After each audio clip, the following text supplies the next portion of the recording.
Good morning, good afternoon, good evening दोस्तों। Kevin sir back from personal tutor. Standard 8 history playlist आप लोग देख रहे हैं। चैप्टर है फ्रॉम ट्रेड टू टेरिटरी।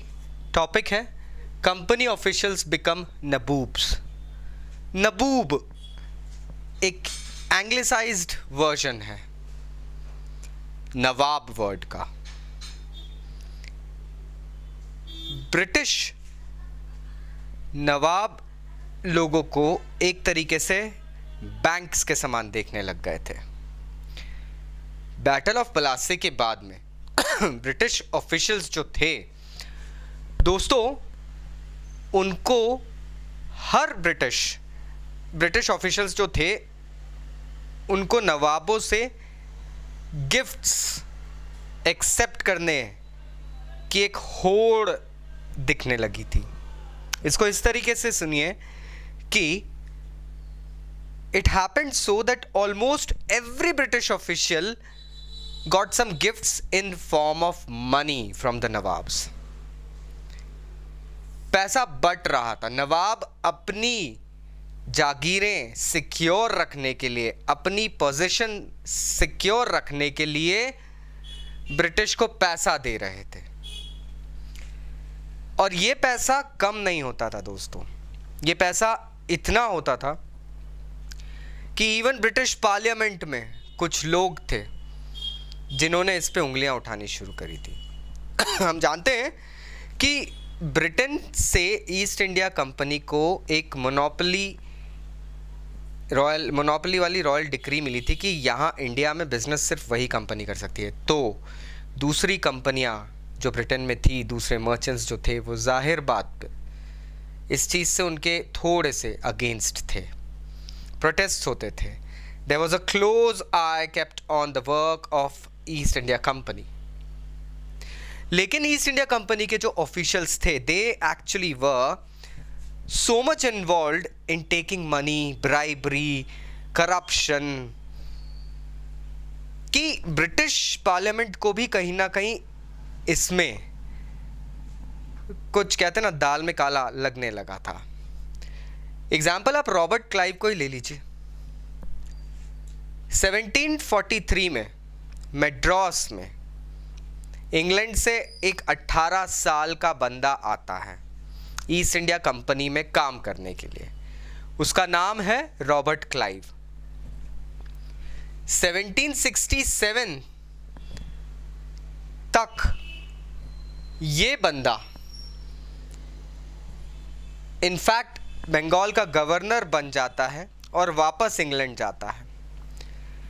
इसकी प्रॉपर्टी अब sterling pound 401, 102, that is 4,11,2 sterling pound तक की वर्थ इसकी प्रॉपर्टी निकलती है।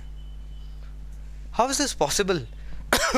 उस डेट में इतना अमाउंट किसी एक ऑफिसर के पास होना मतलब ये ब्रिटेन के प्रधानमंत्री की प्रॉपर्टी से भी ज़्यादा प्रॉपर्टी हो गई दोस्तों। Now how is this possible?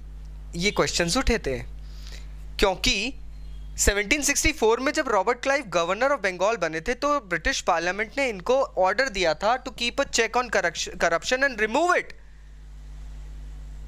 Still हर ब्रिटिश ऑफिशियल कहीं ना कहीं एक रास्ता इख्तियार कर चुका था इंडिया से रईस बन के वापस इंग्लैंड जाने का। कारण था ब्रिटिश ऑफिशियल्स जो इंडिया आते थे वो यहाँ के नवाबों की शानो शौकत देख चुके थे। They knew how lavish life these nawabs had lived and उनको एक चीज़ बहुत अच्छे से पता थी कि ये लैविश लाइफ अगर हम इंग्लैंड में जिएंगे तो वहाँ हमें प्रॉबेबली और ज़्यादा बेनिफिट्स मिलेंगे। भाई इंग्लैंड है, थोड़ा सा आगे ही था। रॉबर्ट क्लाइव की अथाह इनकम देख के ब्रिटिश पार्लियामेंट ने 1772 में उनको क्वेश्चन करा, उनको समन करा था। और 1774 में Robert Clive committed a suicide because he knew that things were going to open. चीज़ें दिख रही थी लोगों को कि ये क्या गड़बड़ झमेला चल रहा है।